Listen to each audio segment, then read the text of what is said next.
سلام بھیج رہا ہے، سنا کس نے پہلے؟ اس پتھر کی بولی سمجھی کس نے پہلے؟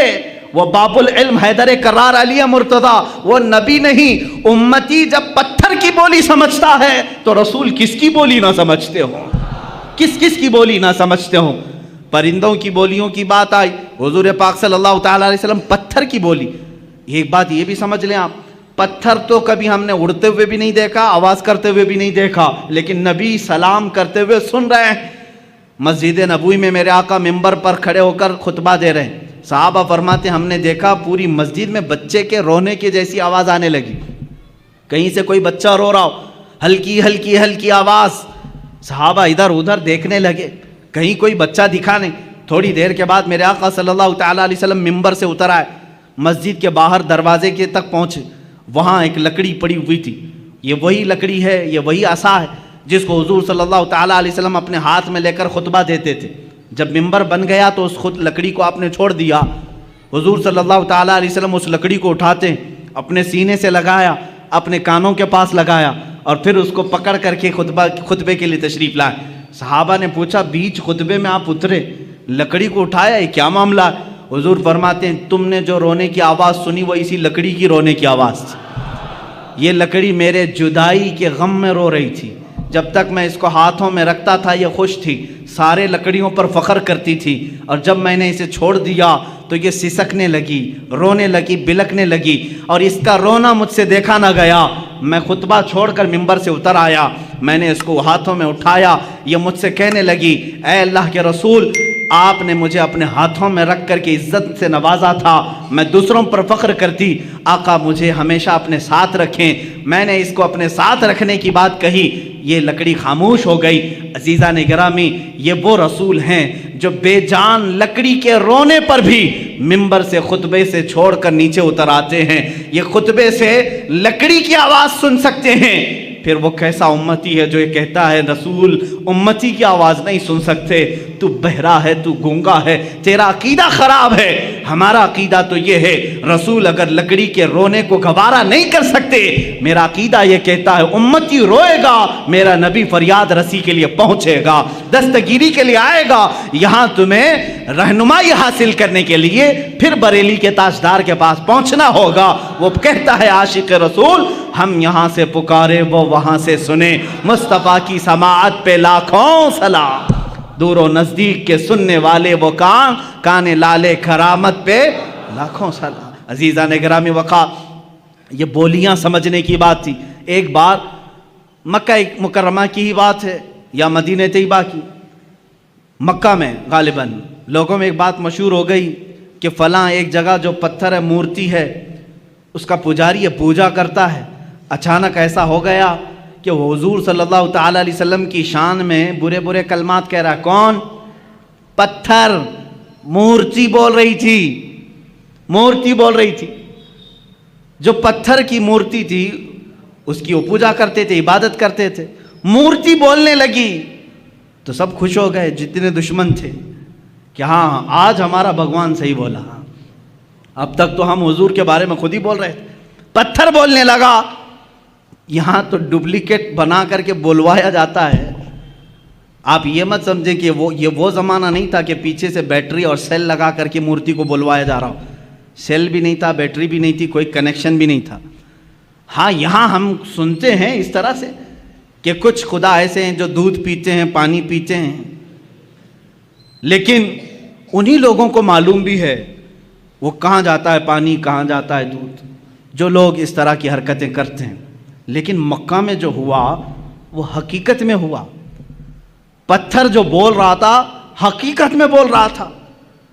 یہ وہ زمانہ نہیں ہے کہ مشین لگا کر کے بلوایا جا رہا ہو۔ تو صحابہ پریشان ہوئے، جنہوں نے صحابہ سے آ کر کے کہا دیکھو تمہارے محمد کے بارے میں ہمارا خدا کیا کہہ رہا ہے، محمد صلی اللہ تعالیٰ علیہ وسلم کے بارے میں وہ کہہ رہا ہے وہ جھوٹے ہیں معاذ اللہ۔ حضور کے پاس آئے، صحابہ نے کہا آقا ایسا ایسا حادثہ ہو گیا ہے کہ فلاں پجاری کا جو بت ہے اس کا جو خدا ہے وہ بول رہا ہے، وہ بھی آپ کی شان میں برے جملے کہہ رہا ہے۔ حضور نے فرمایا ڈرتے کس بات کے ہو، چلو میں بھی سن لیتا ہوں کیا کہتا، میں بھی چلتا ہوں۔ حضور نے پیغام بھیجا، سارے لوگ جمع ہو گئے، بھیڑ جمع ہو گئی، خدا بول رہا ہے، حضور کی شان کے خلاف بول رہا ہے، ان کے لیے تو بڑی دلیل تھی، بڑی دلیل تھی۔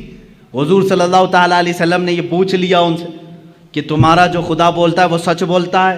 سبوں نے کہا بالکل سچ بولتا ہے، 100% سچ بولتا ہے۔ حضور نے یہ اقرار کروایا سچ بول رہا ہے، کہا بالکل سچ بول رہا ہے۔ اس وقت تک کیوں کہہ رہے تھے وہ؟ اس لیے کہ حضور کے خلاف بول رہا تھا۔ سارے صحابہ کو حضور لیے اور اس بت کے پاس گئے۔ جب پہنچے تو بڑی بھیڑ تھی، بھیڑ ہٹائی گئی۔ جب میرے آقا سامنے آئے تو وہ بت چپ ہو گیا، کچھ بھی نہیں بول رہا ہے، کچھ بھی نہیں بول رہا ہے، اس کی زبان سے کوئی لفظ نہیں آ رہا ہے۔ حضور نے فرمایا بہت شور تھا، بہت افواہ تھی کہ بولتا ہے، کچھ بھی نہیں بول رہا ہے۔ کہاں بول رہا ہے؟ کہا صبح سے بول رہا تھا، پتہ نہیں ابھی کیوں خاموش ہو گیا۔ اب پجاری ہون کرنے لگ گیا، اس کو راضی کرنے کے لیے اب چڑھائی شروع ہو گئی۔ اے خدا، اے میرے بھگوان، بول کچھ تو بول، عزت کی لاج رکھ لے۔ جس کے بارے میں بول رہا تھا وہ آ گیا، اب سامنے بول۔ سامنے نہیں بول رہا تھا، کچھ بھی نہیں بولا۔ حضور صلی اللہ تعالیٰ علیہ وسلم نے پجاری کو کہا تو ہٹ جا، تو ہٹ جا، یہ بول رہا تھا۔ میں کہتا ہوں اے پتھر، کیا تو بول رہا تھا؟ پھر سے بول کر سنا۔ حضور کا حکم ہوا، پتھر کی زبان سے آواز آنے لگی، اشہد ان لا الہ الا اللہ، اشہد ان محمدن رسول اللہ۔ میں گواہی دیتا ہوں کہ اللہ کے سوا کوئی معبود نہیں، میں گواہی دیتا ہوں کہ محمد اللہ کے رسول ہیں صلی اللہ تعالیٰ علیہ وسلم۔ جیسے ہی آپ نے یہ سنا، آپ نے ارشاد فرمایا لوگو، تم نے کہا تھا تمہارا خدا 100% سچ بولتا ہے، سچ بولتا ہے، اب اس کی بات پر عمل کر لے جاؤ۔ لیکن غصے کے مارے اس بت کو انہوں نے توڑ دیا، مار دیا، ٹکڑے کر دیا۔ اب ہم دوسرا بنائیں گے، یہ نہیں چاہیے، یہ نہیں چاہیے، یہ گمراہ ہو گیا۔ کون گمراہ ہوا؟ خدا گمراہ ہو گیا۔ یہ نہیں چاہیے، یہ حضور کی بات کر رہا ہے، دوسرا چاہیے۔ یہ ہے جب کسی کے دل پر مہر لگ جائے وہ حقیقت کو نہیں سمجھتا۔ عزیزان گرامی اوقات، حضور پاک صلی اللہ تعالیٰ علیہ وسلم نے بلوایا کس کو؟ پرندوں کو، جانوروں کو نہیں، پتھروں کو بھی۔ سلیمان علیہ السلام کی فضیلت اپنی جگہ پر کہ ان کو پرندوں کی بولیاں سکھائی گئی، مگر میرے مصطفیٰ صلی اللہ تعالیٰ علیہ وسلم تو پتھروں اور لکڑیوں کی بھی زبان جانتے تھے، لکڑیوں کی بھی زبان جانتے تھے۔ اب آئیں حضور پاک صلی اللہ تعالیٰ علیہ وسلم کے کمالات کے اعتبار سے دو چیزیں کہہ کر کے میں اپنی گفتگو کو سمیٹتا ہوں۔ یقیناً صبر ایوب کی جب بات آتی ہے اس کا مثل کوئی نہیں۔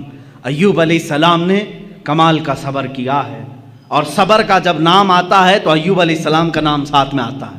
آپ نے بارہا سنا ہوگا، اللہ تعالیٰ نے آپ کو آزمائش میں رکھا۔ اللہ تبارک و تعالیٰ نے سیدنا ایوب علیہ السلام کو ایسا نہیں کہ شروع سے بیماری میں رکھا، شروع سے ساری نعمتیں نکال لی، نہیں۔ ایوب علیہ السلام بڑے مالدار تھے، بہت اولاد والے تھے، کافی بیویاں آپ کی تھیں، 16 یا 27 بیویاں آپ کی کتاب میں شمار کی گئیں، کئی اولاد آپ کی تھی، مویشی تھے، جانور تھے، جائیدادیں تھیں، باغیچے تھے، بہت کچھ تھا آپ کے پاس۔ لیکن ایک بار اللہ تعالیٰ نے آزمائش کا حکم دیا، اب آزمایا جائے۔ پھر ان کے ایک ایک چیزیں غائب کی گئیں، ضائع کی گئیں، ان کے جانور مرے، ان کی اولاد کا انتقال ہوا، ان کی بیویاں فوت ہوئیں، باغیچے ہلاک ہو گئے، جائیدادیں ختم ہو گئی، حتیٰ کہ آپ کے جسم پاک میں بھی بیماری ڈال دی گئی، بہت تیز بخار آپ کو رہتا، یہاں تک کہ آپ کا جسم گل چکا تھا، اتنی شدت کا بخار آپ کو دیا گیا۔ لیکن اس وقت تک آپ صبر کرتے رہے، صبر کرتے رہے۔ صبر میں آپ ہی کا تو نام لیا جاتا ہے، لیکن میرے عزیزو وہ صبر ان کا معجزہ تھا۔ لیکن میرے آقا صلی اللہ علیہ وسلم کی زندگی پاک کو اگر میں بتاؤں، مصطفیٰ کریم صلی اللہ تعالیٰ علیہ وسلم وہ ذات ہے جب وہ دنیا میں تشریف لانے والے ہیں، دنیا میں ان کے آمد سے 6 ماہ پہلے ہی ان کے والد کا وصال ہو چکا ہے، انتقال پہلے ہی ہے۔ آپ میں سے سب کے باپ ہوں گے یا ماں ہوں گی، والدین کا سایہ کتنی اہمیت رکھتا ہے جانتے ہیں آپ؟ میرے مصطفیٰ صلی اللہ تعالیٰ علیہ وسلم دنیا میں تشریف لائے تو یتیمی کی حالت میں آئے ہیں، وہ یتیم پیدا ہوئے ہیں، عبداللہ کے در یتیم ہیں، اپنے باپ کو پیدا ہونے سے 6 ماہ پہلے ہی اللہ تبارک و تعالیٰ نے ان کی روح قبض فرمائی۔ لیکن یہ صبر نہیں ہے تو اور کیا ہے؟ بچے نے آنکھ کھولی. مکہ کا ماحول ایسا تھا کہ بچوں کو دودھ پلانے کے لیے ماں کے پاس نہیں دور رکھا جاتا تھا.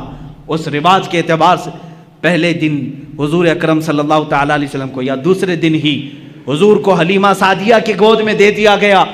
ماں کے پاس نہیں، حلیمہ سعدیہ کے گھر جو مکہ مکرمہ سے بھی تقریباً 150 کلومیٹر کا دور کا سفر ہے. کون بچہ ہے آج دنیا میں جو اپنی ماں سے کو چھوڑ کر پہلے دن سفر کر رہا ہو؟ پہلے دن مجھے یاد ہے جب میں 11 سال کا تھا، مجھے دور پڑھنے کے لیے بھیجا جا رہا تھا. پورا سفر روتا ہوا گیا تھا، ماں کے آنچل سے لپٹ کر کے، باپ کے سینے سے لگ کر کے، بھائیوں کو چھوڑتا ہوا دیکھ کر کے.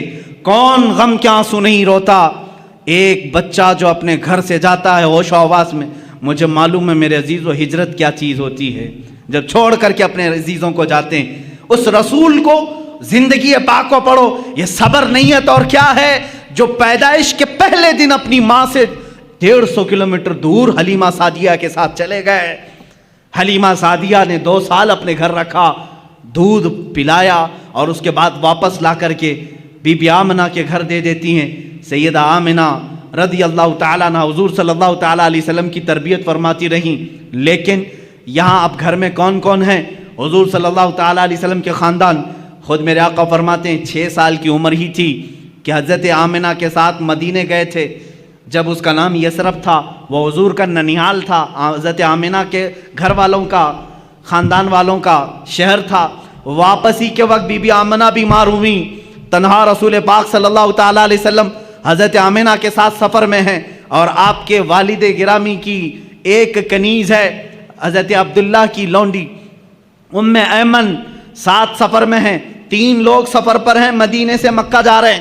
450 کلومیٹر کا سفر 6 سال کی عمر کا بچہ کر رہا ہے اپنی ماں کے ساتھ، بیمار ماں کے ساتھ، اپنے باپ کی کنیزہ کے ساتھ. بیچ میں مقام آتا ہے، مقام ابوا. آمنہ کہتی ہیں اب مجھ سے چلا نہیں جا رہا ہے، اب میری طاقت جواب دے گئی ہے. وہیں ماں سو گئیں. رسول کریم صلی اللہ تعالیٰ علیہ وسلم سرہانے کے پاس بیٹھے، کبھی پانی سے منہ پر چھڑکیاں دیتے، کبھی اپنی ماں کا سر اپنی گود پر رکھتے، اور پیشانی کو دیکھا گرم تپ رہی ہے.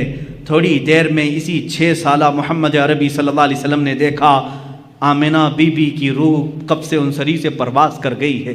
سر وہیں رہ گیا، آنکھیں کھلی رہ گئی. کون ہے وہ بچہ جو 6 سال کی عمر میں اپنی ماں کی آنکھیں بند کر رہا ہو؟ سفر میں کوئی نہیں، ایک کنیز کے علاوہ. خود ہی اٹھتے ہیں اور زمین کو کھودتے ہیں. قبر خود تیار کی، قبر خود تیار کی. ایک کنیز کے سہارے اپنے ماں کے جسم ناز کو اٹھایا، قبر میں دفن کیا. ہے کوئی مجھے بتاؤ 6 سال کی عمر میں کوئی تجہیز و تکفین کے انتظام کرتا ہو، کوئی اپنی ماں کا جنازہ اٹھاتا ہو؟ 6 سال کی عمر میں کوئی سفر کا بوجھ اٹھاتا ہو؟ 6 سال کی عمر میں وہ احمد مختار نے اپنی ماں کا لاش مبارکہ اٹھایا اور قبر میں دفن کیا اور تنہا سفر کر کے واپس مکہ آئے. مکہ میں آنے کے بعد یہ صبر کی زندگی نہیں ہے تو اور کیا ہے؟ میرا عزیزو، صبر ایوب کی داستانیں ہم سنتے ہیں. ایوب علیہ السلام کے پاس شروع سے بہت کچھ تھا، جائیدادیں تھیں، اولاد تھی، بے شمار ان کے پاس مال تھا، مگر مصطفیٰ کریم یتیمی کی حالت میں دنیا سے آئے. 6 سال کی عمر پاک میں ماں بھی دنیا سے رخصت ہو گئی.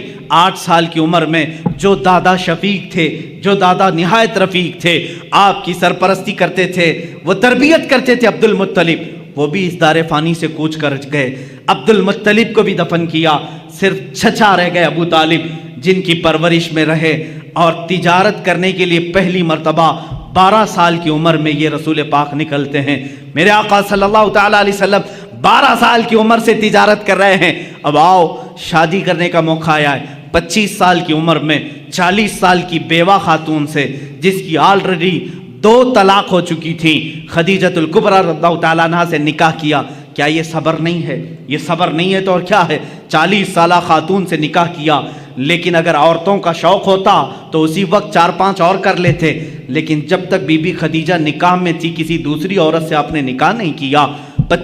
آپ نے 25 سال کی عمر سے لے کر آپ کی عمر مبارکہ جب 50 سال کی ہوئی، تب تک بی بی خدیجہ کے ساتھ رہے.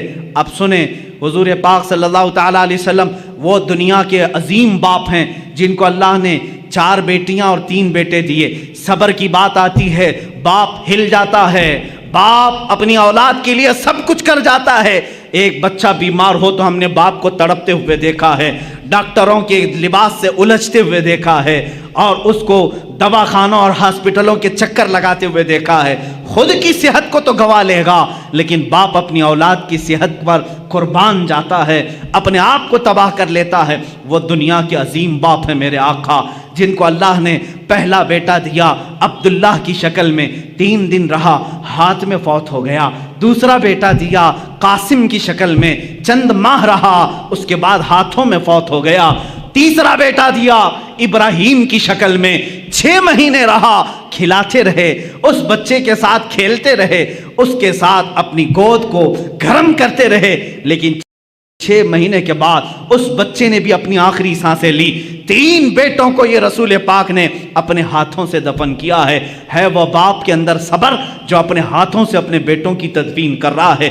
بچی تھی بیٹیاں، 4 بیٹیاں اللہ نے دی تھی، بی بی زینب، بی بی ام کلثوم، بی بی رقیہ، سیدہ بی بی فاطمہ الزہرا رضی اللہ تعالیٰ عنہا۔ صبر کے پیکر کو دیکھو، میں تمہیں صبر پوری زندگی میں بتاؤں گا۔ یہ وہ عظیم باپ ہے جب رسول کریم صلی اللہ علیہ وسلم نے اپنے نونہال ننھے بچوں کو اپنے ہاتھوں سے دفن کیا، کبھی واویلا نہیں کیا، کبھی ماتم نہیں کیا، شکر بجا لاتے رہے اپنے مولا کا۔ اللہ کے حبیب صبر کے پہاڑ بن کر رہے، لیکن جب آپ مدینہ طیبہ ہجرت کر کے آئے، مجھے بتاؤ کیا مکہ والوں نے پریشان نہیں کیا؟ آپ کے گلے میں رومال ڈال کر کے لوگ گھماتے رہے، جس سے میرے آقا کا گلا سوج جاتا تھا۔ کبھی میرے آقا صلی اللہ تعالیٰ علیہ وسلم کی پشت مبارکہ پر انہوں نے کچرے ڈالنے کی کوششیں کی۔ اللہ کے نبی صلی اللہ علیہ وسلم پر 3 سال تک انہوں نے سوشل بائیکاٹ رکھا۔ جب میرے آقا صلی اللہ علیہ وسلم نے پتے کھائے مکہ میں، اپنے گھر کے پاس پہاڑ کی چوٹی میں رہے، چمڑے گلا کر کے کھائے جاتے تھے۔ یہ صبر نہیں ہے تو اور کیا ہے؟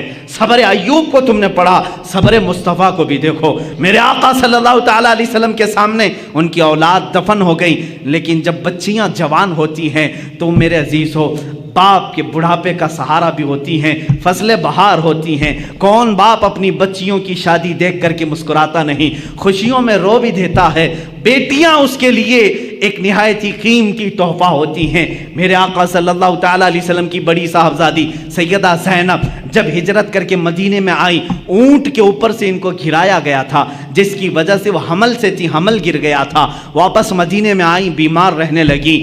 1 سال نہیں گزرا تھا، حضور پاک کے سامنے وفات پا گئی۔ خود جنازہ پڑھایا، اپنی بیٹی کو دفن کیا۔ جنگ بدر میں گئے ہیں، اپنی بیٹی رقیہ کو حضرت عثمان کے نکاح میں دیا تھا۔ حضرت عثمان سے کہا رقیہ بیمار ہے، میری بیٹی کی تیمارداری میں لگے رہو، میں بدر میں ہوں۔ جنگ بدر میں رہے، خبر ملی آقا آپ کی دوسری صاحبزادی رقیہ کا بھی انتقال ہو گیا۔ میرے آقا صبر کر کے میدان بدر میں رہے، دفن میں بھی شریک نہیں ہو سکے۔ واپس مدینے میں آئے، تیسری بیٹی تھی ام کلثوم، اپنے عثمان ابن عفان کے نکاح میں دیا۔ چند مہینے کے بعد ام کلثوم بیمار ہوئی۔ حضور پاک صلی اللہ تعالیٰ علیہ وسلم کی زندگی پاک میں یہ تیسری صاحبزادی بھی فوت ہو گئی۔ اللہ اللہ، مجھے بتاؤ، جس کو اللہ نے 7 اولاد دیے، اس میں ایک بعد دیگرے، اسی باپ نے اپنے بچوں کو دفن کیا ہے، اپنے بچوں کا جنازہ پڑھا ہے۔ 3 بیٹے اور 3 بیٹیوں کو دفن کیا، لیکن زبان سے کبھی شکوہ نہیں کیا، کبھی شکایت نہیں کیا، اف تک نہیں کیا۔ صبر ایوب کا مقام اپنی جگہ پر، صبر مصطفیٰ کا مقام اور ہے، میرے آقا کا صبر کا مقام اور ہے۔ آخر میں صرف فاطمہ الزہرا باقی رہی جب آپ کی وفات کا وقت تھا۔ میرے عزیزو، یہی فاطمہ زہرا سے حضور صلی اللہ تعالیٰ علیہ وسلم نے آخری وقت یہ کہا تھا، کانوں میں کچھ کہہ کر کے وہ رونے لگی، پھر بلایا، پھر کانوں میں کچھ کہا تو ہنسنے لگی۔ ماں عائشہ صدیقہ نے پوچھا تھا، فاطمہ تمہارے بابا نے کان میں کیا کہا تھا؟ فاطمہ نے کہا، پہلی بار جب انہوں نے کہا فاطمہ میں جا رہا ہوں اللہ کی بارگاہ میں رو پڑی۔ پھر بابا نے مجھے بلا کر کہا، فاطمہ میرے خاندان والوں میں سے میری وفات کے بعد سب سے پہلے تم مجھ سے ملنے کے لیے آؤ گی۔ میں ہنس پڑی کہ میری موت جلدی ہونے والی ہے۔ حضور پاک کی وفات ربیع الاول شریف میں ہوئی اور حضرت فاطمہ زہرا کی وفات رمضان مبارکہ میں۔ صرف 6 مہینے کے بعد حضرت فاطمہ بھی وصال کر گئی۔ یہ مصطفیٰ کا گھرانہ ہے۔ اسی مصطفیٰ کریم صلی اللہ تعالیٰ علیہ وسلم کے صبر پاک کے جلوے دیکھو۔ کیا نبی کونین اپنی قبر انور سے اپنے شہزادوں کی شہادت کربلا میں نہیں ملاحظہ کر رہے ہوں گے، جہاں ان کے شہزادوں کو تڑپایا گیا، بھوکا رکھا گیا، پیاسا رکھا گیا اور ان کے ٹکڑے کیے گئے، جسموں پر گھوڑے دوڑائے گئے، حسن مجتبیٰ کو زہر دیا گیا، حسین اعظم کی گردن کو جسم ناز سے الگ کیا گیا۔ کیا یہ میرے آقا نے قبر پاک سے ملاحظہ نہیں کیا ہوگا؟ عزیزان گرامی، اگر میں صبر مصطفیٰ کو گناؤں بہت طویل داستان ہوگی، لیکن میں اتنا ضرور بتاؤں گا، افضلیت مصطفیٰ ہر شکل میں تمہیں نظر آئے گی۔ اگر اللہ نے آدم علیہ السلام کو آہو بکا دیا تھا، وہ روتے تھے، اور وہ کس لیے روتے تھے؟ آدم علیہ السلام اپنی اس بات پر روتے تھے جو آپ نے گندم کھایا تھا جنت میں، درخت کا پھل کھایا تھا، اس بات پر 300 سال روتے رہے، لیکن مصطفیٰ بھی روتے رہے، زندگی پر روتے رہے، لیکن کس کے غم میں روتے رہے؟ امتی امتی امتی امتی کہتے کہتے روتے رہے۔ یہ ناز الگ ہیں، اسی لیے امام اہل سنت نے کہا ہے، اللہ کیا جہنم اب بھی نہ سرد ہوگا، رو رو کے مصطفیٰ نے دریا بہا دیے ہیں۔ میرے عزیزو، رونے میں آپ بے مثال ہیں، جانوروں کی بولیاں سننے میں بے مثال ہیں، حسن یوسف میں بے مثال ہیں، ثبات و استقامت میں بے مثال ہیں۔ اسی لیے شاعر نے جو کہا اسی بات پر میں کہتا ہوں اپنی گفتگو کو، ہاں ایک بات رہ گئی ہے، وہ عطا کرنے میں بھی بے نیاز ہیں، وہ رحم کرنے میں بے مثال ہیں، رحم کرنے میں بھی بے مثال ہیں۔ ایک ہی مثال میں بتا دوں، ایک بار موسیٰ علیہ السلام نے قارون سے کہا تھا تیرے پاس بہت خزانے ہیں، زکوٰۃ دے دے۔ اس نے کہا کہ کچھ کم کراؤ، 25% زکوٰۃ دینی تھی۔ موسیٰ علیہ السلام نے رعایت کرائی اللہ سے کہ اس کو کچھ کم کر دے مولا۔ اللہ نے کم اتنا کر دیا کہ 1000 میں 1 روپے دے۔ کتنے؟ 1000 میں 1۔ اس کے حساب سے کیلکولیشن کیا تو قارون کے بہت سارے خزانے زکوٰۃ میں جا رہے ہیں۔ اس مالدار نے جس کی چربی چڑھی ہوئی تھی مال کی، نہیں دینے کا ارادہ کیا، موسیٰ علیہ السلام پر الزام لگایا برے کام کا، موسیٰ علیہ السلام کو جلا لایا۔ آپ نے کہا اے زمین اسے نگل جا۔ زمین پھٹ گئی، قارون اندر جانے لگا، قارون اندر جانے لگا، وہ بار بار دعائی دینے لگا، بچا لو بچا لو بچا لو۔ موسیٰ علیہ السلام نے اس کی ایک بھی نہیں سنی۔ تو نے مجھ پر الزام لگایا۔ پھر آخر میں اس نے کہا کیا میرے خزانے پر قبضہ کرنا چاہتے ہو؟ موسیٰ علیہ السلام نے زمین سے کہا ہے زمین اس کے خزانے بھی نگل جا۔ سارے خزانے بھی زمین بوس ہو گئے، قارون بھی زمین میں تہس نہس ختم ہو گیا۔ One time one shot. یہ موسیٰ علیہ السلام، اس سے پہلے بھی ایک فرعونی کو ایک گھونسا مارا تھا آپ نے، وہ مر ہی گیا تھا۔ مصطفیٰ کریم صلی اللہ علیہ وسلم ہجرت کر کے مدینہ جا رہے ہیں، لالچ میں کئی لوگ پیچھے پڑ گئے تھے، ایک شخص سراقہ یہ بھی پیچھے آ گیا، دوسرے تو کوئی پا نہیں سکے، سراقہ پا لیا۔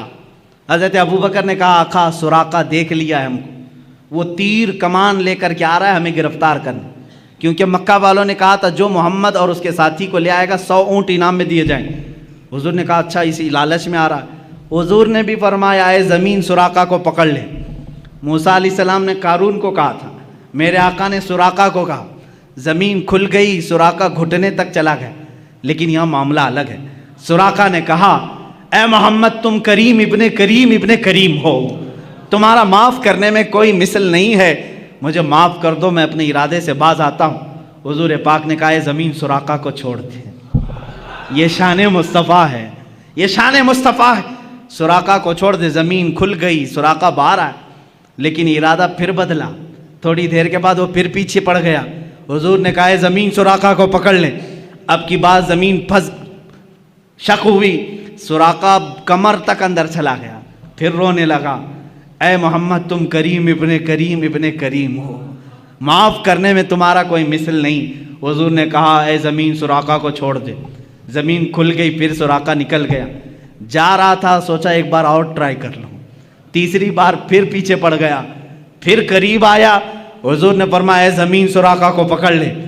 یہاں پکڑایا بھی جا رہا ہے, معاف بھی کرایا جا رہا ہے, پکڑایا بھی جا رہا ہے, معاف بھی کرایا جا رہا ہے. اسی لیے میں نے کہا موسیٰ علیہ السلام کے زمانے میں ہوتا ون ٹائم ون شاٹ, ایک ہی بار میں ایک ہی شاٹ پر ختم.